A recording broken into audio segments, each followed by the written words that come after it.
네, 여러분 안녕하십니까. 용감한 토크쇼 직설 시작하겠습니다. 저는 윤종훈입니다. 김정은 위원장이 정한 연말 시한이 다가오면서 북한과 미국과의 관계가 시간이 하루하루가 갈수록 급속하게 얼어붙고 있습니다. 지난 3일이었습니다. 트럼프 대통령의 무력 사용 발언이 나온 이후에 양측 간의 공방이 더 날이 서모고 있습니다. 지난 7일을 기점으로는 북한의 대응이 더욱 강경해지고 있습니다. 비핵화 문제는 협상 테이블에서 내려졌다라는 발언이 나왔고, 또 서해 위성 발사 시험장에서는 중대한 시험을 진행했다는 발표가 얼마 전에 또 나왔죠. 어젯밤에는 김영철 명의로 담화가 나왔는데 우리는 잃을 게 없다. 트럼프 대통령이 놀랄 만한 적대적 행동에 나설 수 있다라는 얘기까지 나왔습니다. 이를 바라보는 국민들은 불안하실 수밖에 없을 것 같습니다. 북한의 이런 잇따른 강경 입장, 배경, 이면, 실제 속내를 살펴볼 필요가 있을 것 같습니다. 그래야지 우리가 겁을 갖고 겁을 먹고 이 문제를 볼지 아니면 좀 더 냉정하게 바라볼 수 있을지 여러분들께서 판단할 수 있을 겁니다. 또 미국은 앞으로 어떻게 나올까요? 일단 유엔 안보리에 논의를 요청을 했습니다. 상당히 이례적입니다. 최근 상황을 봤을 때요. 또 하나, 우리 정부는 과연 이런 상황에서 어떤 역할을 할 수 있을까요? 촉진자, 중재자 역할을 과연 할 수 있을까요? 아니면 해야만 될까요? 이 얘기까지 오늘 살펴보도록 하겠습니다. 샵 3698로 여러분들 말씀 오늘도 많이 듣도록 하겠습니다. 오늘 세 분의 외교안보 전문가 모셨습니다. 오른쪽으로 통일연구원 조한범 박사 나오셨습니다. 어서 오십시오. 예, 박사님. 안녕하세요. 왼쪽으로 국방연구원 이호령 박사도 모셨습니다. 어서 오십시오. 안녕하세요. 마지막으로 협력안보연구원장인 이인배 박사 나오셨습니다. 어서 오십시오. 안녕하세요. 박사님. 리포트부터 보실 텐데요. 미국이 좀 전에는 별로 그렇게 북한이 계속 도발을 할 때, 이를테면 탄도미사일 발사하고 이럴 때도 별로 관심을 안 보이다가 갑자기 분위기가 바뀌었습니다. 유엔에 논의를 요청했습니다. 북한의 도발이 심상치 않다 이런 의미겠죠. 일단 내용부터 보시고요. 그 함의를 한번 좀 진단해 보겠습니다. 유엔 안전보장이사회가 미국 현지 시간 11일, 우리 시간 모레 북한의 핵과 미사일 프로그램에 대해 논의할 예정이라고 로이터 통신이 보도했습니다. 로이터는 또 미국 정부가 유엔 안보리에 최근 잇따른 북한의 미사일 발사와 향후 도발 확대 가능성에 대한 논의를 요청했다고 전했습니다. 앞서 켈리 크래프트 유엔 주재 미국 대사는 북한의 13차례 미사일 발사와 관련해 매우 우려하고 있다고 밝힌 바 있습니다. What we all agree upon is that we are very concerned about any more ballistic missile launches and that we have to make sure that the world understands that this is a serious situation. 이와 관련해 AFP 통신은 유엔 안보리가 당초 이번 주로 예정했던 북한 인권 문제 토의를 취소하는 대신 북한의 미사일 발사와 도발 문제를 논의할 것으로 보인다고 전했습니다. 유엔 안보리는 세계 인권의 날을 맞아 현지 시간 내일 북한 인권 문제를 토의하기로 했었습니다. 하지만 북한이 인권 문제 토의에 대해 강하게 반발하고 나서면서 미국이 토의 개최에 대한 지지를 철회한 것으로 전해졌습니다. 미국이 유엔에 북한의 인권 문제 대신 미사일 발사와 도발 문제 논의를 요청한 것은 북한을 자극하지 않으면서 국제사회와 연대해서 추가 도발을 막아보겠다는 의도가 담긴 것으로 보입니다. 예, 참 이례적입니다. 왜냐하면요, 5월 이후에 북한이 13번의 여러 가지 탄도 발사체를 발표했을 때, 발사를 했을 때 시험이었지만 물론 유엔에서는 계속해서 반발을 했거든요. 규탄 성명도 여러 번 나왔는데 한 번도 미국은 동참하지 않고 그거에 대해서 뭐 별거 아닌데 뭘 이런 식으로 입장을 보였습니다. 근데 아시겠습니다만 지난 3일 트럼프 대통령 무력 사용 발언 나왔고요. 그다음에 8일 날에는 모든 걸 잃게 될 거다라는 트위터 언급이 나왔습니다. 그 이후에 이제 이런 움직임까지 나왔습니다. 이거는 이제 어떻게 해석을 해봐야 될까요? 지금부터 이 얘기부터 좀 질문의 물꼬를 좀 터보겠습니다. 조 박사님은 미국의 이런 어떤 변화를 어떻게 해석을 하십니까? 뭐 예상된 수순이라고 봐야죠. 유엔 안보리까지 가는 예, 게요? 예. 왜냐하면 좀 상황을 정리해 보면 2월 28일 하노이에서 회담이 결렬됐죠. 그렇죠. 그리고 4월에 김정은 위원장이 시정연설을 통해서 연말까지 시한을 정하고 예. 자력갱생과 자의적 국방력 강화라는 두 가지 노선을 제시를 합니다. 예. 그러면서 자의적 국방력 강화라는 명분 하에 5월 4일부터 이제 발사체 발사를 시작해서 예. 10월 말까지 13차례의 예. 발사체를 발사하죠. 그렇죠. 그런데 트럼프 대통령 여기에 대해서 뭐 괜찮다. 그건 단거리이기 때문에 어느 나라든 하다라고. 북한은 압박을 했지만 트럼프 대통령은 안 움직인 거죠. 그리고 이 사이에 남북 관계도 경색이 됩니다. 예. 대남 비난 톤을 좀 높여가는데. 그랬죠. 그런데 11월부터 북한이 강도를 확 높여요. 일단 언술 체계에서 트럼프 대통령을 끌고 들어옵니다. 더 이상 트럼프 대통령의 지적쌓기로 비핵화 협상을 가져가지 말아라고. 그러니까 트럼프 대통령을 건든 거죠. 예. 그리고 여기에다 드디어 트럼프 대통령이 그동안 내 성과는 ICBM 발사 중단과 핵실험 중단이다. 예. 근데 이걸 건드기 시작한 거죠. 12월 7일 날 드디어. 그러니까 트럼프 대통령도 이 최근에 7일 전후에서 그러니까 트럼프 대통령 이름이 나오기 시작할 때부터 언급을 조절하다가 최근에 처음에 뭐라고 말했냐? 군사력 사용할 수 있다. 예.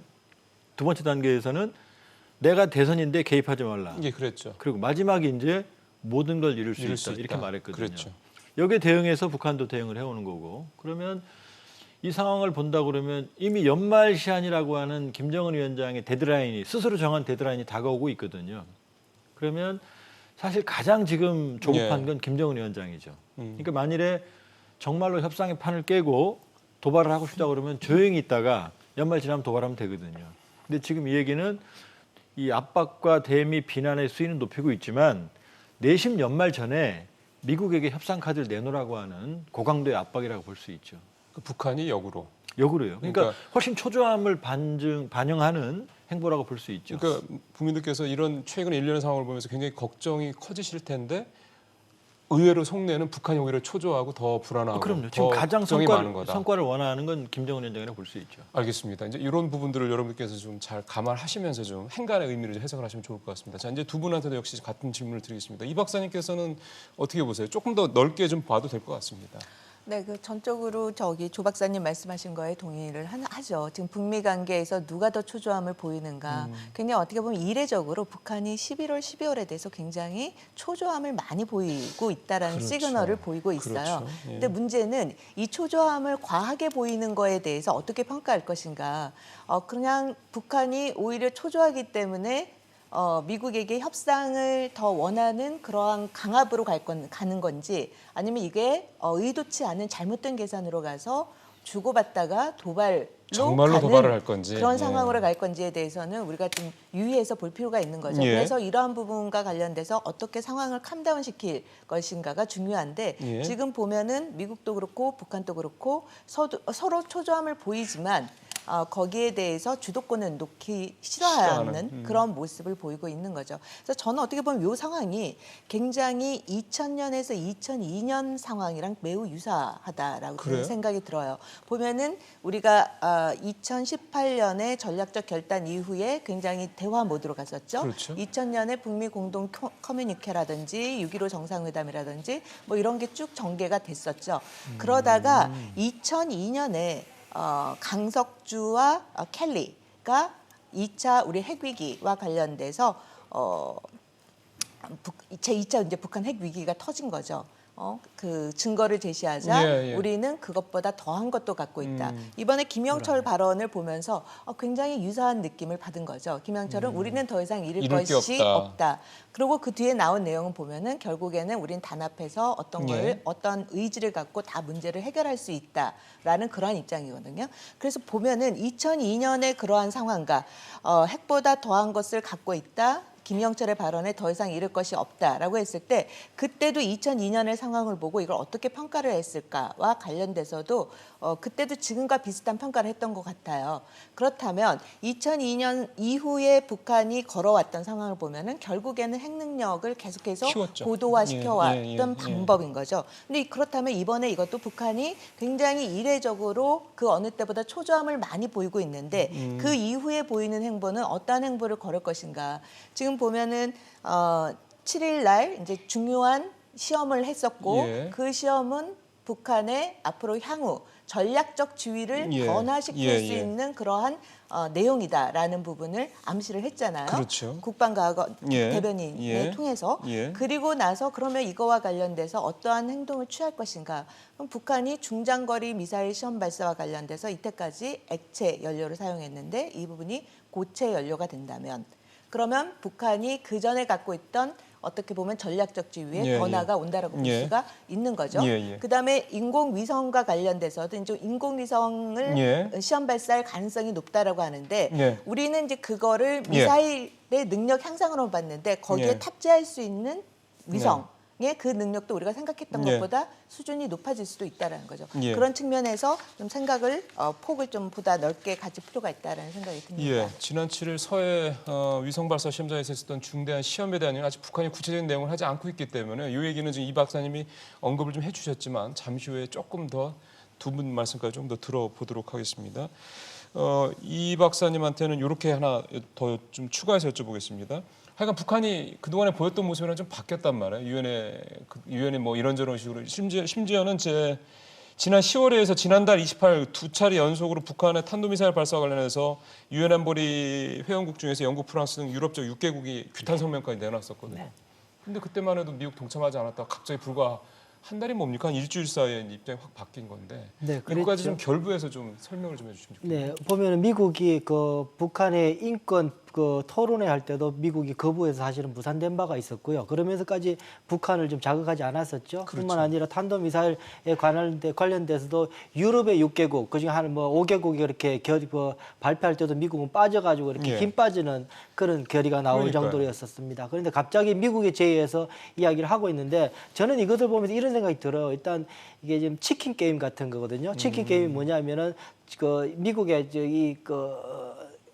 청년들이 차를 맞대고 출발시켜서 서로 겁 많은 사람이 핸들을 돌려서 살아남게 하는 뭐 그게 치킨 게임이라 그러는데 지금 서로가 지금 미국과 북한이 그렇게 지금 질주하고 있는 상황인데 그런 거죠. 지금 북한은 미국 보고 네가 핸들 돌려라고 하고 있는 것이고 네.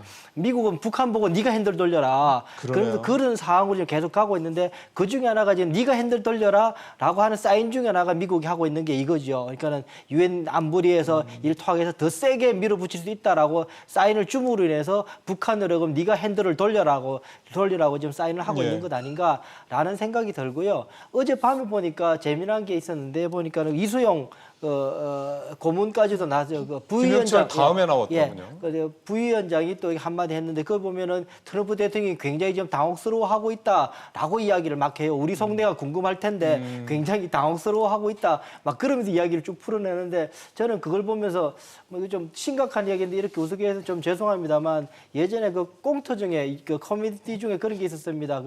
그 북한의 연변에 그 보이스피싱하는 사람이 고객님 당황하셨어요? 그러면서 이렇게 본인이 당황했으면서 이 한국에 있는 고객한테 고객님 당황하셨어요? 그렇게 하는 경우가 있었는데 마치 그런 모습처럼 오히려 본인이 지금 그 초재하고 당황해하면서 미국이 안 움직이고 있으니까는 미국이 당황하고 있다라고 이야기하는 모습처럼 보일 정도로 지금 양쪽이 다 지금 극한 상황으로 네. 가기는 어려운데 가기 싫은데 지금 구조적으로 그렇게 가는 상황이 돼서 서로가 지금 굉장히 불편해하고 고통스러워하고 있다라는 생각이 듭니다. 예. 이게 되게 재미있게 아주 쉽게 표현해 주셨네요. 북한이 달리고 있고 미국도 달리고 있고 같은 철로인데. 네, 그죠? 그렇죠. 네. 그냥 놔두면 부딪히는 거죠. 네. 근데 이제 그냥 놔두지 않게 이제 돼야 될 텐데 여기서 북한의 입장에서 한번 생각을 해보겠습니다. 지금 아까 조 박사님께서 말씀은 북한이 오히려 더 지금 초조하고 더 불안하고 더 어떻게 보면은 좀 몰려 있고 왜냐하면 스스로 정한 연말 시한 이것 때문에 더욱더 그럼 북한이 선택할 수 있는 카드가 뭐가 있을까요? 지금 일단 김영철 부위원장이 한 말이 우리는 더 잃을 게 없다 그러니까요. 그랬거든요. 그건 사실 처절한 얘기입니다. 난 다 잃었고 이제 악밖에 안 남았다 이거거든요. 아 그렇게 해석을 해야 그럼요. 됩니까? 이걸 막 강경하게 막 무슨 일이든 할 거야 이게 아니라? 정말 협상수단이 많은 사람들은 그렇게 말 안 하죠. 그러니까 지금 저 얘기는 사실은 자기들이 아주 코너에 몰려 있다라는 얘기를 하고 있는 겁니다. 스스로 시인하는 거다. 그렇죠. 그러니까 코너에 몰려 있기 때문에 그러니까 내가 물 수도 있다라는 거죠. 고양이를 쥐가 지금 정확히 그 표현이고요. 그러면 지금까지 이런 거죠. 쉬운 얘기로 짖는 개는 못 문다고 정말 물고 싶으면 조용히 있죠. 그게 김정일식입니다. 김정일식이는 미국이 아무리 자극을 해도 예.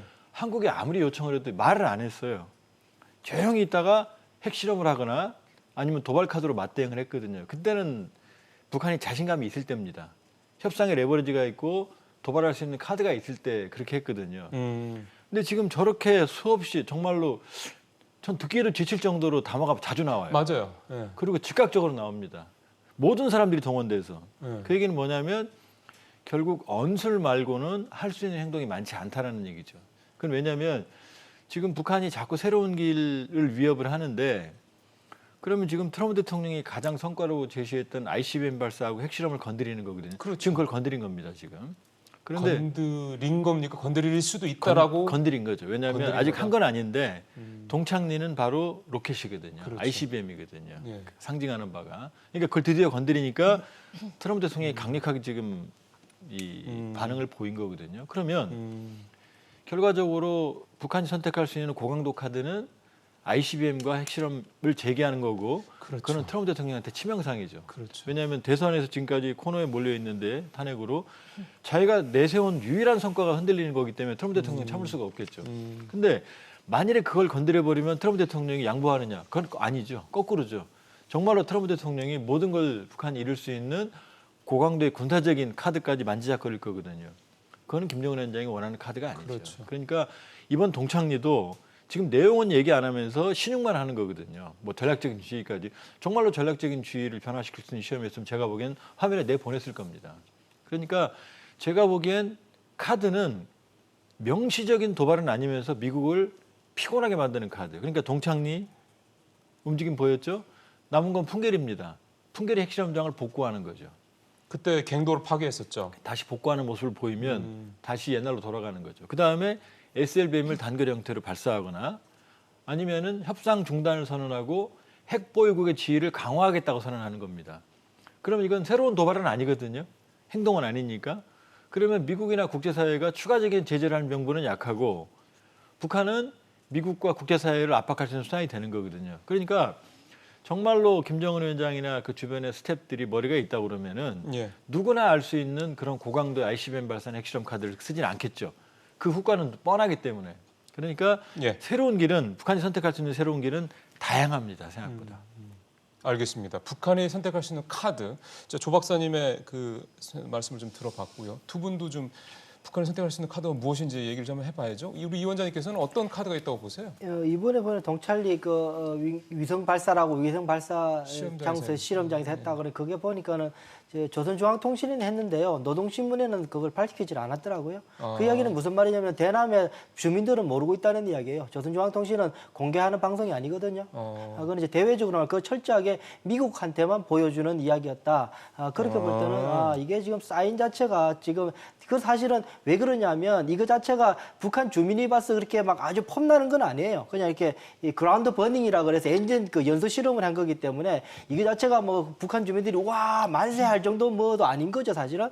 뭐 큰 ICBM 발사에 성공했다 그 정도면은 우리가 이 정도 무력이 완성됐다 만세할 텐데 그 정도는 아닌 수준인 거죠. 그러니까 철저하게 내부 결속력이 아니라 미국 보라고 한 거다. 그렇죠. 네, 벌써 볼 때는 이번에 100% 이거는 미국 보여주기였다라는 생각이 들고 그런 속에서 보게 되면 그럼에도 불구하고 별로 이게 뭐 했는가도 이야기 안 하는 거는 이 연소 핵 엔진 연소 실험 같은 경우는 위성으로 찍으면 금방 나오거든요. 그러니까 미국은 금방 이건 우리가 뭐 했는가 북한이 뭐 했는가를 알 수 있으니까 굳이 말 안 해도 된다라는 수준에서 미국한테 사인을 보낸 거다라는 생각이 들고요. 조 박사님 말씀하시면 그 분명히 저도 100% 공감하는 반대 김정은의 고민은 그거겠죠. 일단은 트럼프 대통령을 자극을 해서 움직이게끔 만들어주는 뭔가를 해야 되는데 그럼에도 불구하고 트럼프 대통령이 도가 넘어가지고 완전히 예. 판을 뒤집는 정도의 세게 가버리면은 또 안 되는 부분. 그거는 같은 생각이시네요. 적정선에서 뭔가가 나와야 된다라는 생각에서 택한 것이 이 정도 수준이었다 생각이 드는 거죠. 예. 그러면은 아까 우리 이 박사님 말씀하셨던 네. 저게 이제 2017년 10월이었나요? 언젠가 왜 그 고체연료 이렇게 막 연소되는 그거 실험 2017년 3월. 3월. 네네. 그러면 그 이후에 이제 정말로 지금 그 고체연료가 제대로 네. 뭐 네. 그 미국 본토까지 날아갈 수 있을 만한 고체연료를 네. 고체 엔진이라고 그래야 되나요? 고체연료라고 그래야 됩니까? 고체 엔진. 예, 그거를 개발을 했느냐에 대한 그 얘기들이 좀 있더라고요. 어떤 전문가는 했다라고 보시는 분이 있고 어떤 전문가는 아니 그 정도까지는 안 됐을 거야라고 보시는 분들도 있고. 그러면 저렇게 뭔가 살짝 미국 보라고 보여주자고 저게 개발을 한 거냐 안 한 거냐라고 이렇게 딱 보기에는 저희 같은 사람들 봤을 때는 잘 이게 납득이 안 돼서 말이죠.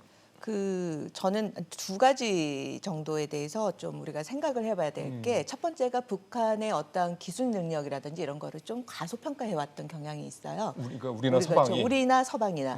그래서 북한이 이 정도는 시간이 이 정도 걸릴 거야 랐는데 항상 그것보다 다 북한이 다 빠른 시일 내에 보여줬다라는 거죠. 전례를 봤을 그렇죠. 때. 그래서 3.18의 그 고출력 엔진 분출 시험과 관련돼서도 북한이 그 정도로 클러스터를 모아가지고 대출력 엔진을 만들 거라는 생각을 못했었죠. 그리고 나서 3월에 그 북한은 그걸 3.18 혁명이라고 불러요. 그래서 그 엔진 시험 이후에 화성 12호, 화성 14호, 화성 15호의 ICBM을 다 시험 발사를 했었죠. 근데 이번에 이거와 관련돼서도 예. 북한이 이제 고체 연료를 과연 중장거리 미사일에 탑재할 수 있는 그런 고체 연료를 만들 수 있을까에 대해서 이제 다 의문들을 갖고 있고 이것까지 시간이 상당 정도 걸릴 거다라고 했었는데 지금 요번과 관련돼서도 지난번에 그 북극성 3형 미사일 시험 발사를 하지 않았습니까? 이제 그거와 관련돼서 본다면 ICBM에도 실을 수 있을 만큼의 고출력의 고체 엔진을 만들 가능성이 방향은 그쪽 방향으로 갈 가능성이 높다라는 거죠. 그러한 측면에서 이번에 엔진 시험과 관련돼서는 지금 뭐 분석을 하고 있다니까요. 그러면 아예 그 말씀하신 김에 이제 또 말씀하시겠지만 고체 엔진이 왜 이게 의미가 있는 건지 조금 더 설명을 해주신다면요. 액체 연료 같은 경우에는 주입을 해야 되는 거죠. 그렇죠. 그러면 주입하는데 시간이 걸리고 그게 다 노출이 인공위성을 통해서 노출이 되는 거죠. 사전에 발사하기 그렇죠. 전에. 그러나 고체 연료는 이미 거기에 탑재가 되고 있기 때문에 이미 시간에 발사를 할 수 있기 때문에 굉장히 빠르잖아요. 그렇죠.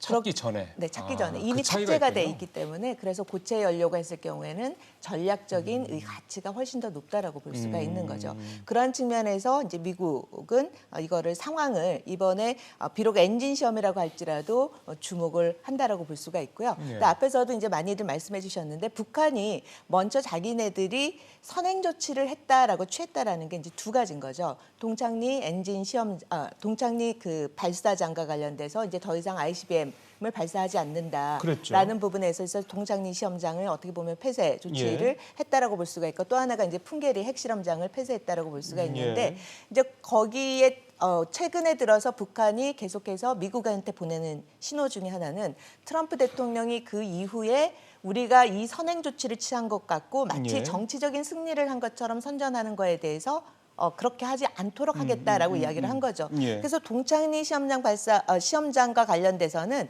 이미 올해 그 수리 작업이 들어갔었죠. 그래서 그 가능성은 이미 올 초부터 그런 거를 보여줬었고 이제 또 하나는 풍계리도 사실상 수정을 하면은 충분히 시험 발사를 할 수 있는 그러한 상황을 만들 수가 있기 때문에 이것도 하나의 카드로 볼 수가 있고 저는 우리가 주목해야 될 게 지금 12월에 전원회의 소집을 또 말이라고 뭐 그렇죠. 얘기는 이야기를 나왔습니다. 했던 거죠. 크리스마스 선물이라는 발표가 있었고 바로 이어서 12월에 전원회의를 소집을 한다라고 했는데 어떻게 보면 올해 전원회의가 두 번이 소집이 되는 건데 그러네요. 이걸 왜 전원회의를 갑자기 소집을 한다고 했을까?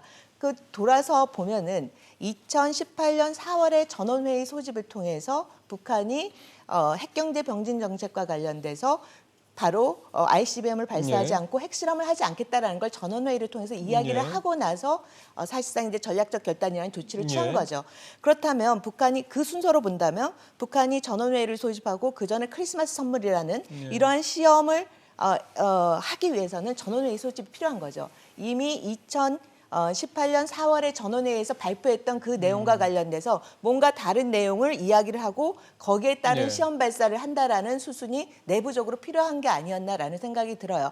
그래서 보면은 국방과학원의 대변인 남아 발표가 노동당 중앙위원회에 보고했다라고 했잖아요. 이런 노동당 중앙위원회에 보고했다라는 건 이후에 있을 전원회의와도 결합이 되는 거죠.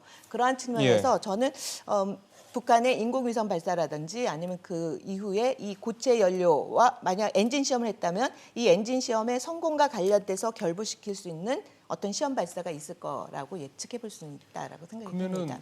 아예 조금 더 추정을 하면 고체 엔진 개발에 성공을 하면 그게 레드라인을 넘은 겁니까?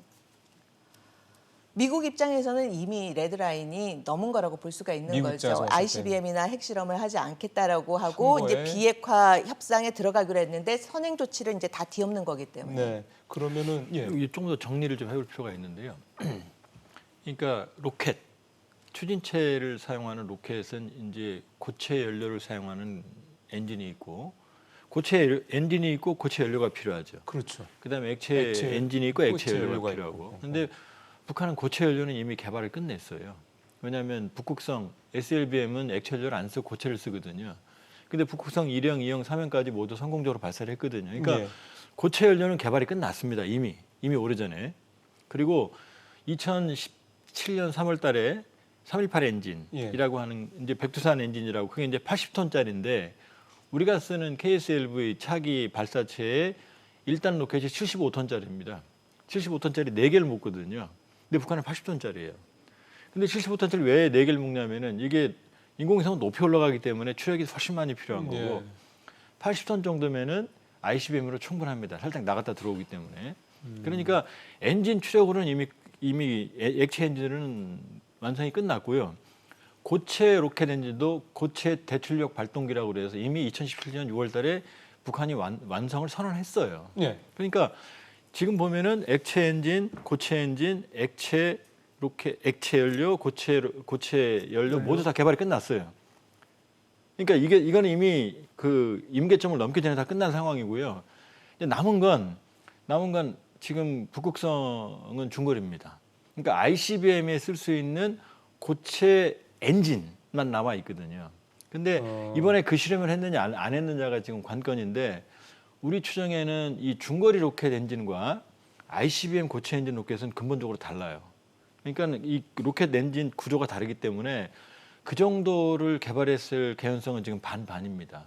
그러니까 이번에 만일에 정말로 ICBM용 고체 로켓을 만들었다고 그러면 사실은 그걸 공개했을 겁니다. 공개했을 거고 우리 추정상 확실한 건 아닙니다만 동창리에는 액체 로켓 엔진 시험 시설은 있는데 예, 맞아요. 고체 로켓 엔진 시험 시설은 식별이 안 됐거든요. 그러니까 동창리에서 했다고 그러면은 우리 정보당국도 액체 로켓이라고 말하는 그래서 게 뭐 그 부분이거든요. 신형 뭐 액체 뭐 그러니까 연료 그 얘기를 하더라고요. 근데 지금 상황에서 신형 액체 로켓이 필요한 상황은 아니거든요. 그러니까요.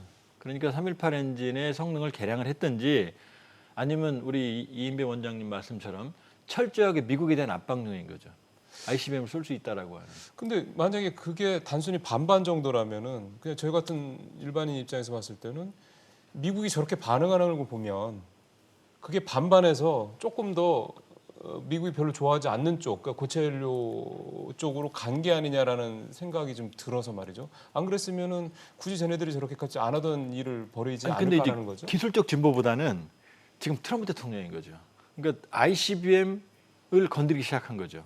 그러니까 동창리는 ICBM과 관계됐기 때문에 이제 ICBM을 쏠 수 있다라고 말을 하니까 트럼프 대통령이 강력하게 경고하는 거죠. 그게 기술 개발을 그렇죠. 했냐 안 했냐를 떠나서 관계 없는 거죠. 일단은 더는 건드리지 말라는 거죠. 그 부분을. 그러니까 바로 안보리로 가져가는 거죠. 그러면 지금 아까 우리 박사님께서는 이게 레드라인을 넘었다라고 보신 건데 두 분도 그러면 지금 현재 동창리에서 뭔가 조짐이 나타나고 있는 이런 어떤 상황들이 레드라인을 넘은 걸로 봐야 되는 건지 어떻게 보세요? 일단 약속을 어긴 건 아니에요. 일단 이거는 그 탄도 미사일 ICBM 시험 발사한 게 아니라 그냥 그 엔진 실험을 한 거기 때문에 뭐 이걸 나쁘게 봐서 시비 걸리면 시비 걸 수 있는 부분이지만 또 뭐 트럼프식으로 뭐 저거야 뭐 지네들 뭐 하는 거라고 그 뭐 땅 거실는 건데 뭐 그걸 가지고 내가 굳이 뭐 그 레드라인 넘었다 그럴 필요 있느냐라고 이야기한다면 또 그럴 수 있는 부분인데요. 보면 이게 고체하고 액체가 왜 중요하냐면 앞서 조 박사님 잠깐 말씀하셨는데요. 그러니까는 액체일 경우에는 사실은 위성용일 가능성이 높아요. 인공위성을 발사할 때는 초기 추력이 좋아야 되거든요. 그래야지 빨리 저기 대기권을 예. 벗어날 수 있기 때문에 그래서 액체를 써야 돼요. 그런데 이 탄도미사일 ICBM 같은 경우에는 초기 추력이 그렇게 세지 않아도 되기 예. 때문에 그 고체 연료를 쓰면 되거든요. 그리고 고체일 경우라면 고체 엔진일 경우라면 ICBM에 더 무게감이 실리는 어떤 기술 개발일 가능성이 높고 액체라고 그러면은 얘네들이 지금 그 인공위성 이야기를 또 지난달에 인공위성 또 그 국제 학술대회도 하고 그랬거든요. 그렇게 했기 때문에 인공위성을 또 쪼개다가 해서 자극을 하면서 나름 면피를 할 수 있는 모종의 그런 조치일 수도 있어서 그건 조금 더 두고 봐야 될 부분이다 생각이 드는 거죠. 그러면 인공위성과 ICBM과의 차이가 탄두 정도라고 얘기를 들었는데 예, 그렇죠. 그러니까 이 기술은 사실 거의 비슷한데 용도 자체가 완전히 다르죠. 또 다른 차이 하나는 뭐냐면은 이 인공위성은 이제 대금 밖으로 벗어나기만 하면 돼요. 그렇죠. 그런데 얘는 다시 들어와야 들어와야죠. 되잖아요. 예. 그걸 재진입이라 그러는데 재진입 기술이 굉장히 어려워요. 아. 그래서 그거 기술이 아직 ICBM에서 북한이 덜 됐다 그러는데요. 그것 때문에 이제 여러 가지 몇 번의 실험이 더 필요하다는 거죠. 알겠습니다. 그러면 이제 이 주제에 대해서는 이제 좀 마무리를 해보겠습니다. 사실 유엔 안보리에 미국이 그동안 안 하다가 갑자기 이제 유엔 안보리에 논의를 신청했다는 그 이제 그 질문부터 시작이 돼가 여기까지 온 거여서요. 마지막으로 이 질문을 좀 우리 이 박사님이 아예 해주셔도 될 것 같습니다. 뭐가 좀 나올까요? 유엔 안보리에서? 미국이 유엔 동참을 하면? 안보리가 저는 그냥 그 자체로 의미가 있는 거지. 자체만? 네, 아직 뭐 북한이 유엔 안보리 결의를 뭐 위배할 만큼 뭔가의 동작을 보진 않았기 때문에 지금 어떻게 보면 사전 조치라고 볼 수가 있는 거죠. 그러니까 여기서 뭐가 무슨 제재 조치가 또 나오고 이렇게까지 볼 문제는 그렇죠. 아니다. 네. 알겠습니다. 그러면 이제 유엔 안보리 관련된 얘기 이 정도 하고요. 김영철 담화문하고 리수용 얘기까지 좀 정리를 좀 해봤습니다. 또 하나 좀 의미 있게 볼 문제가 이게 며칠 전에 나온 건데요. 지난 7일이었죠. 그 북한의 그 외무성의 미국 담당 부상이었죠. 비핵화 문제를 협상 테이블에서 내려졌다라고 이제 발언을 했습니다. 그래서 지금 여러분들께서 잘 아시는 것처럼 이 비핵화 문제는 뭐 작년에 있었던 뭐 4.27부터 시작해서 9.19 남북 평양 공동선언까지 쭉 이어왔고 그다음에 뭐 작년에 싱가포르 북미 정상회담도 마찬가지고 어떻게 보면 가장 큰 북미 협상의 큰 화두잖아요. 근데 이 문제에 대해서 북한 측에서 협상 테이블에서 내려졌다라는 표현을 했기 때문에 이거에 대한 의미를 좀 짚어봐야 될 것 같습니다. 정말 협상을 이제 안 하겠다라는 건지 아니면은 이것도 역시 하나의 압박용인지 이 부분을 좀 또 해석을 좀 들어보겠습니다. 이건 우리 이 원장님부터 좀 말씀을 좀 들었습니다. 이게 무슨 의미일까요?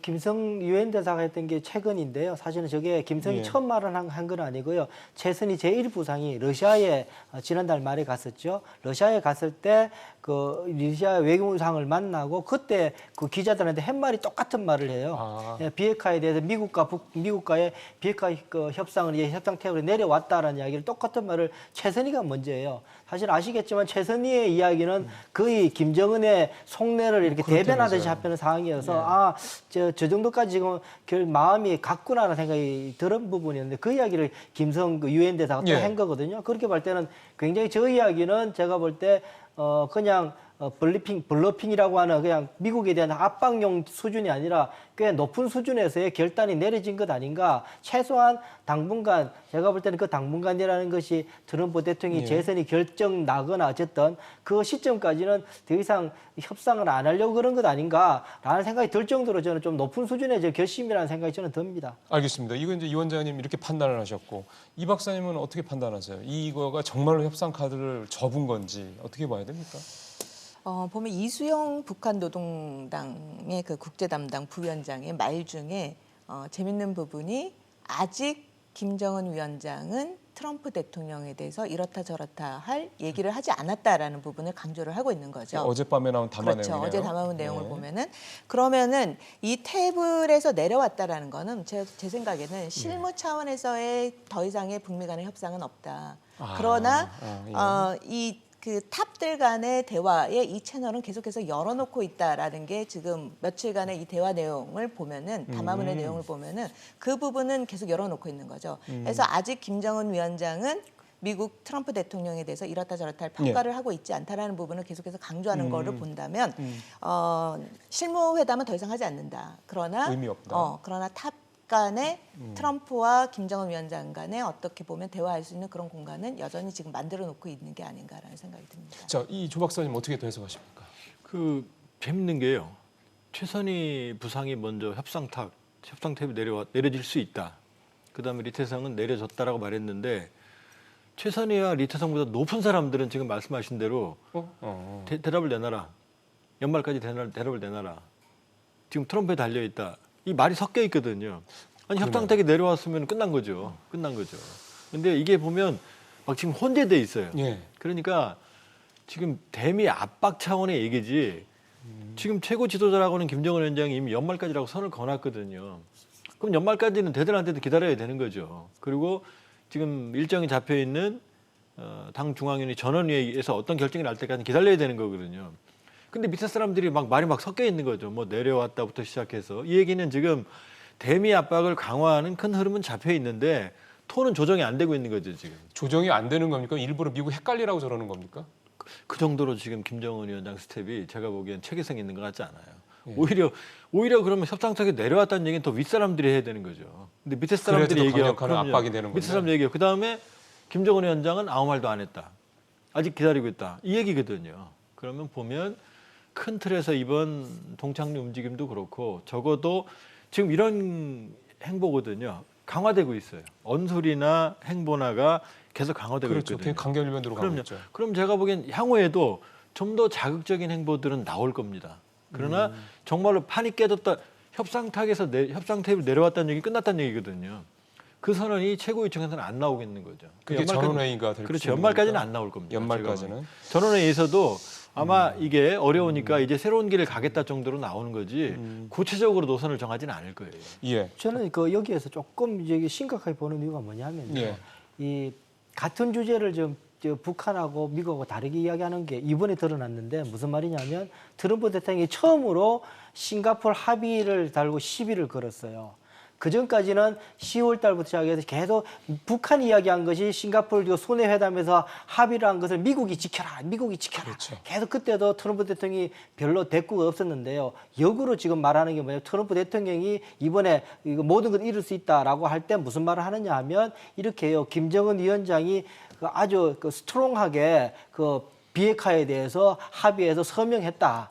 싱가포르에서 그것을 지켜야 한다라고 이야기를 해요. 처음으로 싱가포르 합의에 대해서 너네들 김정은이 너가 지켜야 된다 이야기하거든요. 그러니까 무슨 말이냐면 북한에서의 싱가포르 합의를 지키라는 이야기는 미국과 북한 간의 관계 회복, 다시 말해서 적대시 정책, 제재를 해제하라는 쪽에서의 북한 쪽에서는 싱가포르 합의를 지켜라고 이야기하는 것이고 트럼프 대통령이 한 번도 이야기하겠는데 이번에 다시 싱가포르 합의를 네가 지켜라 이야기할 때 그 네가 지키라는 이야기는 비핵화해라라고 이야기하는 거거든요. 서로 가장 중요하게 생각하는 포인트가 좀 그게 다르군요. 완전히 지금 그것을 공식적으로 다 싱가포르 합의에 대한 관점까지 완전히 다 얼그러졌기 때문에 협상이 지금 훨씬 어려운 국면으로 저는 갔다고 보는 거죠. 예. 그러면은 저희가 이제 미국과 북한 쪽 얘기해서 조금 시야를 이제 조금 더 펼쳐보겠습니다. 넓혀보겠습니다. 두 가지인데요. 당연히 우리 쪽 얘기가 들어갈 거고요. 또 하나는 중국 얘기를 좀 해봐야 될 것 같습니다. 중국 얘기를 좀 먼저 하죠. 어제였습니다. 중국 외교부 대변인 브리핑 중에 미국이 북한의 체제 안정과 발전을 해결해야 된다. 뭐 이런 언급을 했습니다. 아시겠지만은 그동안의 북미 실무 협상 관련해서 중국이 이렇게까지 눈에 띄게 뭐 이를테면 외교부 대변이라든가 뭐 이런 식으로 뭔가 있었던 적이 별로 이렇게 기억이 나질 않을 정도로 많지 않았고요. 눈에 띄지 않았고요. 또 하나는 이달 초였죠. 왕이 중국 외교부장이 정말 간만에 왔습니다. 제가 한번 기사를 찾아보니까 사드 배치 이후 4년 반 만에 처음 왔다고 그러더군요. 대통령도 당연히 만났고요. 뭔가 여기서 여러 가지 강경화 장관이랑 외교장관 간의 회담도 있었고 뭔가 여기서 또 미국과 또 북한 간의 관계 또 뭐 여러 가지 얘기 한반도 얘기가 안 나왔을 리가 없습니다.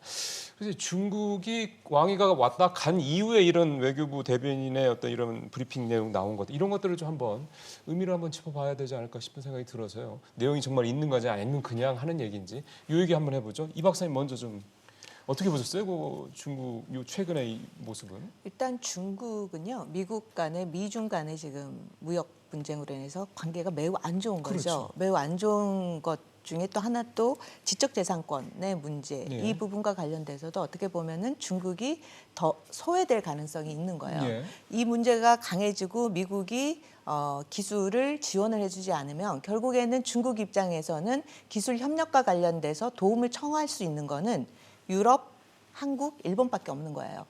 그런 가운데 지금 미국과 한미 관계라든지 한일 관계가 지금 방위 분담금 문제와 관련돼서 또 갈등을 갖고 있는 이런 상황이고, 지소미아도 있었고, 네, 유럽도 그렇고 예. 이런 가운데 중국 입장에서는 이 경제 문제와 관련돼서 타결할 수 있는 이러한 돌파구를 찾는 데가 가장 유력한 데가 어떻게 보면 아시아 지역에서 한국이랑 일본밖에 없는 거죠. 그러한 상황에서 지금 왕이 부장이 한국에 방문해서 이번에 사드 이야기 그렇게 많이 안 했다라는 거 아니에요.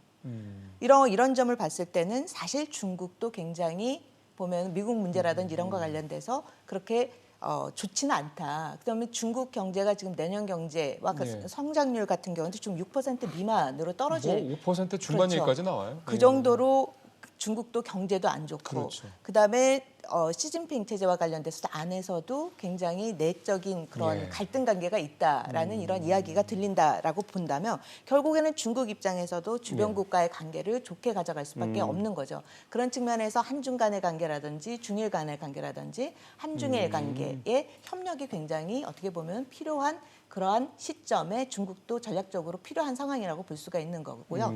그러한 상황에서 보면 중국 입장에서는 북한 문제와 관련돼서도 자기네들이 어떻게 보면 지금 미국과 북한이 이런 대치 관계에서 어떻게 보면 중재자 역할을 할 수 있는 그런 모멘텀을 지금 찾으려고도 중국도 충분히 그럴 가능성이 있다라고 봐야 되는 거죠. 예. 그 중국이 그렇게 좀 중간에서 뭔가 좀 거중 조정을 하려고 하는 어떤 상황이다. 예. 뭔가 좀 이렇게 또 좀 볼 수 있겠네요. 이 원장님은 어떻게 보세요? 중국의 역할을 지금 이호령 박사께서는 중재자 역할을 좀 찾고 있는 모습으로 좀 해석을 한다 이렇게 말씀을 하셨기 때문에 그게 또 가능할지 그렇게 보시는지 어떻게 보십니까? 일단 이번에 이제 왕이 부장이 오고 나서 사실은 언론에 보게 된 게 거의 없어요. 되게 그 기사가 많이 내용으로 안 보면은 나왔어요. 뭐 그냥 뭐 내용 없는 그냥 뭐 우리 무슨 말인지 알 수 없을 그냥 정도의 일반적인 기사 정도 이야기만 나왔습니다. 쭉쭉 나와서 예, 예. 그렇게 해서 오히려 저도 이제 청와대에서 일을 해봤지만 그러면 두 가지거든요. 정말 아무 설이 없었거나 아니면 깊숙하게 아주 민감한 이야기를 했는데 그냥 그걸 덮거나 하려고 저렇게 그 이게 가이드라인을 정해서 이렇게 프레스 라인을 하게 되는데요. 예.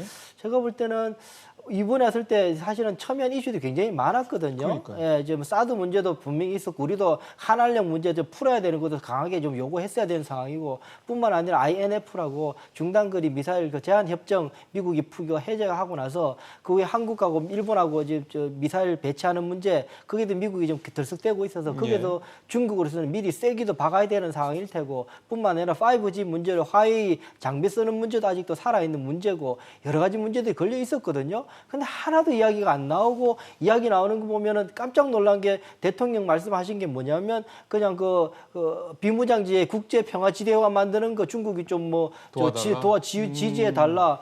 그 몇십 년 걸리는 이야기를 하는 거라서 야 이게 진짜면 정말로 감각이 없는 거고 그 몇십 년 걸리고 지금 올 지금 연말 지금 위기설이 나오고 있는 상황에서 그 이야기 정도만 했다 그러면 정말 심각하게 대통령께서 상황 판단을 못 하실 텐데 그 정도는 저는 아니라고 믿고 그런 거죠. 네, 네. 그렇다 그러면 지금 상황에서는 심각한 이야기를 했는데 뭐 이야기를 서로 공개 안 했을 가능성이 높다라는 생각이 처음에 우선 들고요. 또 하나 이제 그러고 나서 대변인이 이제 어제 그제 이야기하는 걸 보게 되면 사드 문제도 이야기했다라고 이야기하고요. 한국하고 이야기할 때 상호간의 이익에 맞는 이야기들에 네. 대해서 심도 있게 이야기했다. 그래서 적절하게 조치하기로 했다라고 이야기하는 거 보면 사드에 관해서 일정 부분에 뭐 이야기는 있었던 것 같고 또 하나 이제 중국 이야기하는 것이 중재자 역할 이호령 박사님 말씀 그걸 하려고 그런 것 같아요. 제재 완화하는 문제에 대해서 계속 이야기하고 있는데 예. 요즘 더 공개적으로 세게 좀 이야기하고 있는 부분이라서 이제 중국이 그 부분을 좀 세게 하고 있는데 저는 그거 플러스해서 앞서 제가 최선희 제1부상이 러시아에서 그 이야기를 했다고 그랬지 않습니까? 비핵화 협상 테이블에 비핵화 내려질 테이블에 수 있다. 그 이야기를 했던 이유가 저는 좀 심각하게 상황이 갈 수 있다라고 생각하는 게 뭐냐면 지금 이게 핵 문제를 두고 저는 정세현 장관 이야기가 좀 굉장히 저는 그게 주목되는 발언이었다는 생각이 들어요. 핵군 쪽 협상으로 바꿀 가능성이 높다. 그러면서 한국은 핵이 없으니까 한국 빠지고 일본 빠지고 북이 하는 핵군축 협상 쪽으로 갈 수가 있다라고 이야기한 부분이 저는 그러려고 했나 보다는 생각이 들 정도로 정황적으로는 맞아 떨어지고 있는 거죠. 그래서 실무 협상은 빼고 이호령 박사님 말씀하신 것처럼 다른 시스템으로 해서 협상으로 가려는 것 아닌가라는 생각이 들어서 굉장히 거기에 이제 중국의 역할이 있는 거죠. 그리고 러시아는 이제 빠져 있었는데 그게 끼어들 수 있으니까 좋은 것이고 그렇게 하면 여러 사람이 좋아지는 중국하고 러시아하고 북한은 좋아지고 미국은 조금 불편해지고 그렇지만 내년 대선 전국에서 일단 협상 국면을 가져가게 되면 치명적으로 트럼프는 고통스럽지 않게 넘길 수 있고 그렇게 된다면 서로 대한민국만 고통스러워지는 그런 형국의 협상 코드가 되지 않겠는가라는 생각이 드는 거죠. 그걸 미국이 받을까요? 받기 힘들 겁니다. 예. 받기 힘들 건데 제가 앞서 말씀드린 것처럼 이 오히려 그것이 ICBM을 만지는 것보다는 트럼프로서는 정치적으로 덜 부담스러운 1년간 시간 벌기라고 본다면 그것도 그것밖에 카드가 없다면 받을 수도 있겠다는 생각이 드는 거죠. 알겠습니다. 자, 이번에 이제 이 중국 관련해서 이제 조 박사님 말씀 듣고 이제 우리 얘기로 넘어오겠습니다. 그 중국하고 일본이 그 판단 착오가 하나 중요한 게 있는 게요. 한국을 배제하고 일본이 아시아의 중요한 패권 영향력을 확보하기가 어렵습니다. 인도 태평양 전략 같은 것을 말씀하시는 거죠? 중국 역시 한국과의 관계를 방치하고서 중국의 전략적 이익을 이미 한국 기업들이 자본을 철수해서 베트남 이동하고 있거든요. 맞아요. 그러니까 지금 중국이 사실 제가 보기엔 패착이죠. 이렇게 긴 시간 동안 사드 하나 가지고 한국을 방치했다는 건 전략적인 실수입니다. 그러니까 최근에 지소미아로 한일 갈등 부각됐고 예. 그다음에 방위비 문제로 방위비도 아니죠. 주한미군 주둔 경비죠 사실은. 가지고 한미 관계가 지금 삐걱은 아니지만 이상 기류가 형성이 되고 있거든요. 그러면 중국으로서는 지금 비핵화 협상도 교착돼 있고 자신들의 공간을 외교적 공간을 찾아낼 수 있는 지금 절호의 기회죠. 그러니까 5년 만에 왕이라고 하는 중국 외교의 수장이 왔는데 그냥 한가하게 한담하고 DMZ 얘기만 하고 갔을 리는 없습니다. 맞아요. 상당히 많은 얘기를 했을 거고 저는 사드는 이미 끝난 문제입니다. 사드는 중국 입장에서 되돌릴 수가 없는 거기 때문에 지금 이 위원장이 중요한 얘기를 했는데 아까 이제 INF죠. 중거리 핵전력. 예, 핵전력. 결국 예. 중거리 핵전력을 일본은 받을 가능성이 높고요. 한국에도 놓겠다는 게 미국의 생각이거든요. 그렇죠. 그러면 핵은 안 실어도 미사일만 갖다 놓는다고 하더라도 뭐 탄두는 언제든 탑재할 수 있는 그러니까요. 거니까요. 혹은 중거리 핵전력을 운용할 수 있는 미사일 레이더 시스템을 한국에 전진 배치할 수도 있는 거거든요. 그거는 중국은 견딜 수 없는 일입니다. 사드 훨씬 센 거죠. 뭐 사드 곱하기 100으로 보시면 됩니다. 아. 그러니까 중국의 입장에서는 미국의 인도태평양 전략에 특히 중거리 전략에 한국이 들어간 걸 절대로 막아야 되는 거죠. 그렇게 본다 그러면은 이번 왕이 부장의 행보는 매우 의미 있는 그러니까 한반도에 대한 그동안 방치됐던 한국에 대한 전략적인 관리 체제로 들어갔다 이렇게 봐야 되는 거죠. 그러면 거기서 더해서 북미 간의 문제에 있어서는요. 지금 아쉽게도요. 북미 간에 지금 중국이 할 수 있는 이 여지가 없습니다. 없다. 지금 북한 내의 여론을 보면은 지금 김정은 위원장이 4번이나 중국 갔거든요. 네. 시진핑이 한 번 평양 갔습니다. 맞죠. 1년밖에 안 되는 시간에 5번의 유사일의 역사가 없던 일을 했는데 대북 제재는 풀리지 않았고 비핵화 협상에는 돌파권 마련되지 않았거든요. 그러니까 지금 김정은 위원장은 중국에 대해서 상당히 불만일 거예요. 그러니까 왕이 부장이 평양에 갔을 때도 만나지 않은 것도 전 복선이 있다고 보는 거고요. 그러니까 사실 중국이 모종의 역할을 하기에는 지금 북미 간에 그 문제가 너무 꼬여 있는 거죠. 그렇기 때문에 제가 보기엔 한국의 복합적인 뭐 목적이 있었겠지만 한국에 대한 전략적인 레버리지, 예, 전략적인 알겠습니다. 개입선의 회복이 주의 목적이었다 이렇게 볼 수 있죠. 그럼 이제 질문을 이제 한국으로 바로 넘어가겠습니다. 아예 바로 조 박사님한테 드리죠. 그러면은 이 꼬여 있는 상황을 풀 수 있는 이 매듭을 풀 수 있는 거는 우리가 역할을 할 수 있습니까? 있다고 봅니다. 그건 왜냐하면 조금 복기를 해보면 작년 4월 27일 날 판문점에서 사상 최초로 남북이 비핵화에 합의했죠. 예. 요 다음에 바로 미국 가서 트럼프를 만나고 5월 26일 날 판문각에서 만났고 그 다음에 6.11이 이어지거든요. 그렇죠. 6.12 때 그게 첫 북미 정상회담. 첫 북미 정상인데 거기에 동일한 내용이 나옵니다. 완전한 비핵화. 예. 그다음에 이 다음에 꼬이죠. 그러면서 9월 평양에 가서 정상회담에서 이번에는 동창리, 풍계리, 그다음에 영변까지 합의문에 박습니다. 예. 그리고 미국을 가요. 문 대통령이 바로 9월 23일 날. 그리고 이제 이게 하노이에서 의제가 된 거죠, 영변이. 물론 트럼프 대통령이 안 받았죠. 안 받았지만. 그리고 꼬이니까 다시 이 6월 달에 트럼프 대통령을 4월에 미국에 갔고 6월에 30일 날이죠. 그 서울로 초청을 한 다음에 이게 판문점으로 이어지거든요. 예. 그리고 또 9월 달에 이번에 유엔에서 트럼프 대통령을 문 대통령이 만났고 이게 스톡홀름 직전이거든요. 그러니까 보이지만 않다 뿐이지 이 사회에서 우리의 역할이 매우 중요했거든요. 그러니까 이번에도 사실 김정은 위원장의 불만은 그걸 거예요. 왜 지난해 9월에 평양에서 영변에 합의했는데 그건 문 대통령이 설득을 했겠죠. 근데 하노이에서 그게 관철이 안 됐거든요. 그러니까 저는 지금도 김정은 위원장은 합의를 원한다. 그러나 자기들이 원했던 성과가 안 나오니까 불만이 있는 거지 판을 깨야 될 이유가 없거든요. 김정은 위원장으로서는. 그렇게 보면 김정은 위원장에게 적당한 명분과 실리를 만들어 준다 그러면 그런 창의적인 해법을 낸다 그러면 저는 합의 가능성은 얼마든지 있다고 봅니다. 그게 우리가 할 역할이라는 그렇죠. 거죠. 어차피 지금 빅딜은 어려운 상황이라고 보면은 지금 초기 단계에 북미가 다소 미진하나마 실질적인 성과를 도출하는 게 모두에게 좋은 상황이거든요. 그 안을 만드는데 우리가 역할을 할 수 있는 거죠. 혹시 그거에 대해서 구체적으로 아이디어가 있으십니까? 예, 저는 처음부터 지금 이제 스톡홀름에서 상당히 진지한 대화가 있다고 보는 거고, 그러니까 영변, 예. 그러니까 프롬 영변에서 시작하고 싶은 김정은 위원장과 영변 플러스 알파 혹은 비욘드 영변 이게 지금 충돌하고 있거든요. 예. 그러니까 프롬 영변과 비욘드 영변을 조합해내는 그런 창의적인 방안도 충분히 있을 수 있거든요. 여기에 대한 예. 상황 조치도. 그렇기 때문에 그 중에 하나가 결국 영변과 영변 이외의 핵물질 시설까지를 김정은 위원장이 내놓고 예.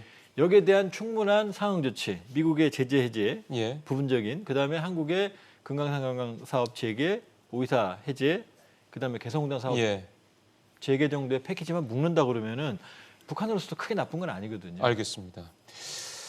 조금 이제 우리가 촉진자 역할, 중재자 역할 할 수 있느냐, 그 다음에 한다 그러면 어떤 게 구체적으로 우리가 어떤 걸 할 수 있느냐, 어떤 걸 만들어낼 수 있느냐, 이 두 가지로 좀 이제 질문을 좀 드렸습니다. 마찬가지로 우리 우령 박사님께 드리겠습니다.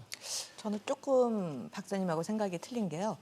이때까지 그렇게 해왔었죠. 우리가 어떤 역할을 하고 뭘 했는데 결국에는 한국이 소외되는 현상이 된 거죠. 결국에는 지금의 상황을 보면은 미국도 그렇고 북한도 그렇고. 예. 근데 막 달리는 어떻게 보면은 그 치킨 게임을 하는 가운데는 지금 둘 다 어떻게 보면 우리한테 손을 내미는 그런 상황이 된 거죠. 그거는 미국도 맞아요. 먼저 우리한테 이번에 그 정상 통화가 예. 이루어졌잖아요. 트럼프 대통령이 직접 전화했다면서요. 그래서 예. 저는 오히려 좀 당분간은 우리가 조용히 있는 게 더 낫지 않을까. 뭘 적극하지 말고. 미리 뭐를 만들어 가지고 예. 북한과 미국에게 설득하기보다는 예. 오히려 보면 전략적인 공간은 언제 만들어지냐면 미국이 북한 간에 정상회담을 하지 않겠다고 비토를 딱 놓는 순간 북한에서 연락이 왔죠. 먼저 정상회담을 2차 남북 정상회담이 바로 그러한 상황에서 만들어진 거죠. 예. 지금 보면은 연말이라는 데드라인은 정해놓고 지금 북한, 미국 모두 다 서로 입장만 이렇게 이야기를 하는 가운데 누군가가 뭔가 좀 이거를 해결을 해주기를 원하는데 예. 지금 그렇고 있는 상황은 아닌 거예요. 우리도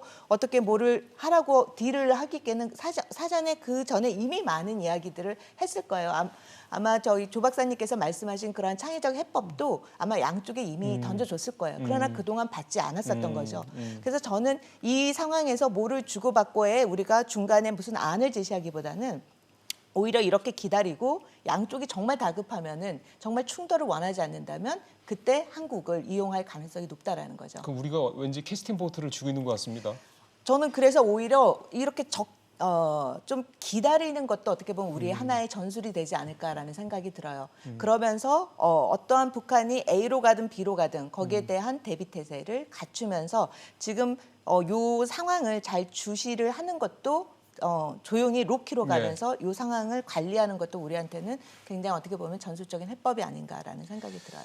근데 이 박사님의 그 생각의 그 판단의 그 전제는 미국이나 북한이나 판을 깨지는 않겠다라는 그렇죠. 게 있어야 된다라는 거죠. 그렇죠. 알겠습니다. 자, 우리 이인배 원장께서는 어떻게 보십니까? 이호령 박사는 비슷하긴 한데 조금 결론이 달라질 것 같은데요. 무슨 말씀이냐면 사실은 지금까지 조한문 박사님이 쭉 정리해 주신 것처럼 이런 식이었어요. 우리 대통령께서 중재자 역할을 어떤 식으로 했느냐면 북한한테 야, 니거 좀 가져와 봐라. 영변 가져와 봐라. 동창리 가져와 봐라. 그럼 이거 내가 미국 가서 제대로 내가 갚아줄 테니까 내가 제대로 갚쳐줄 테니까 주게 해줄 테니까는 이거 나한테 줘봐라 이랬거든요. 근데 하나도 이거 제대로 못 팔고 지금까지 왔던 상황이잖아요. 그러니까는 북한한테는 뭔가를 받아왔었는데 미국한테는 미국의 정책을 하나도 못 바꿨던 게 한국의 입장이었거든요. 그러다 보니까 이제 김정은은 이제 우리 대통령한테 화가 난 거죠. 우리가 안 만나겠다 그러고 지금 있는 상황이거든요. 그런데 이것이 지금 바뀌었냐 이거죠. 그러니까 지금 바뀌려고 그러면은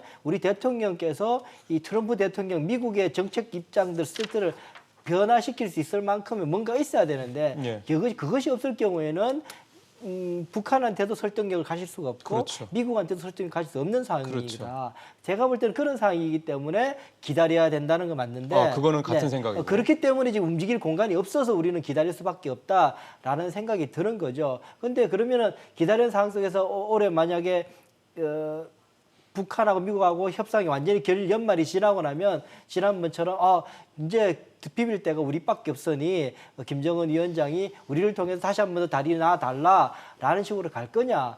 지금은 이제 실력이 다 드러난 상황이라서 처음에는 2017년 공간 속에서 18년 공간 속에서는 가능했는데 지금은 벌써 이게 다 실력이 드러나서 할 수 있겠느냐 또 그렇게 할 수 있겠느냐에 대해서는 저는 이 박사님하고 조금 이제 회의적인 부분이 있는 거죠. 그러니까 중재자 역할을 하기는 네, 우리가. 그래서 저는 사실은 그 역할들이 지금 아마 푸틴이 할 가능성이 높습니다.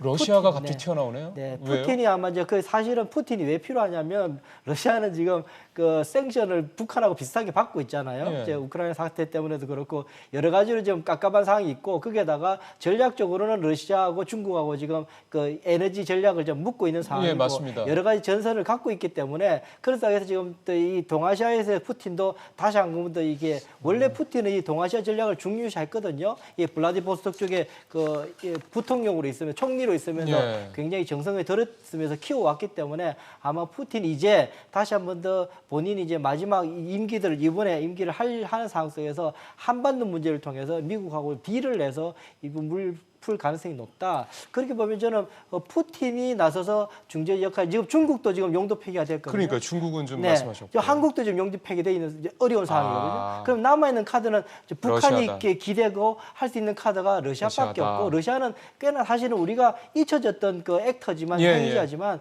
굉장히 국제 질서에서 국제 판도를 만들었던 국가였어요. 그러니까 꽤나 거기에 대한 기술이 있는 국가이기도 하고 예. 제가 볼 때는 러시아는 아마 내년 국면에서 꽤 중요한 그 행위자가 될 가능성이 높습니다. 알겠습니다. 새로운 어떤 그 조금만 더 얘기를 하셔서 예, 짧게 하나. 러시아는 예. 또 우리 조 박사님 박사기도 하신 데라. 러시아보다는 이제 두 분하고 저희 네, 네, 다르니까 제가 좀 비유를 드리면 이런 거거든요. 네. 백화점에 애랑 엄마랑 갔어요. 근데 애가 이제 사달라고 하니까 엄마가 안 사준다고 그래요. 근데 애가 그러는 거죠. 안 사주면 뒹군다고. 이게 눕죠 예. 대자로. 근데 애는 뒹굴고 싶지 않아요 지금. 왜 뒹굴면 얻어맞는 것밖에 없으니까요. 질질 끌려가거나. 예, 그렇죠. 근데 애는 뒹굴고 싶지 않은데 얘가 뒹구는 상황으로 갈 수도 있어요. 왜냐하면 엄마가 정말로 방치하고 아무 수단도 사용하지 않고 애를 화나게 하면 얘는 원하지 않는 일을 행동을 할 수가 있는 그럼 거거든요. 북한이 레드라인을 그렇죠. 넘을 수 있다는 그러니까 말씀이네요. 저는 북한은 레드라인을 의도적으로 넘을 생각이 지금 없어요. 그러나 계속해서 방치하고 관리하지 않는다 그러면은 사실은 의도하지 않는 행동을 원하지 않는 행동을 하고 의도 맞는 수도 있다는 거죠. 그러니까 맞을 줄 알면서 한다는 얘기네요. 그렇죠. 그러니까 왜냐 명분이 없으니까요. 자기가 지금 계속해서 얘기를 했는데 아무도 들어주지 않으면 원하지 않는 행동을 하고 원하지 않는 결과를 갈 수도 있기 때문에 예. 저는 한국의 역할에 한계가 있지만 그래도 그 상황을 방지하기 위해 노력을 해야 된다 그런 취지의 말씀을 드리는 거죠. 예. 조 박사님 말씀 오늘 클로징으로 제가 이해를 하고 두 분한테도 이제 클로징 하실 수 있는 시간을 한 1분 정도씩 드리겠습니다. 이 박사님은 어떻게 전망을 하세요? 네, 저는 일단 그 다들 이제 말씀해 주셔서 사실상 우리 정부가 이 상황을 처리하는 데 있어서 분명히 한계가 있어요. 예. 그러나 방법이 또 하나의 방법은 주변 국가들을 이용하는 간접적인 방법도 있다라고 봅니다. 우리가 적극적으로? 그렇죠. 우리가 적극적으로 주변 국가들을 활용을 해서 이제 그 앞에 말씀하신 그 러시아가 될 수도 있고 뭐 중국이 될 수도 있고 아니면 유엔이 될 수도 있고 사실상 우리가 그동안에 이 북미 간의 문제와 관련돼서 굉장히 한반도 내로 외교를 집중을 시켰거든요. 근데 이런 것이 직접적으로 우리의 중재자 역할이 제한받고 굉장히 제한되는 그런 공간이기 때문에 오히려 주변국이라든지 유엔이라든지 국제사회를 동원을 해서 북한의 문제를 해결하는 그런 역할에 이제 방점이 바뀌어야 되는 거죠. 그래서 한반도 공간을 네. 벗어나는데 좀 집중을 할 필요가 있지 않은가라는 생각이 듭니다. 알겠습니다.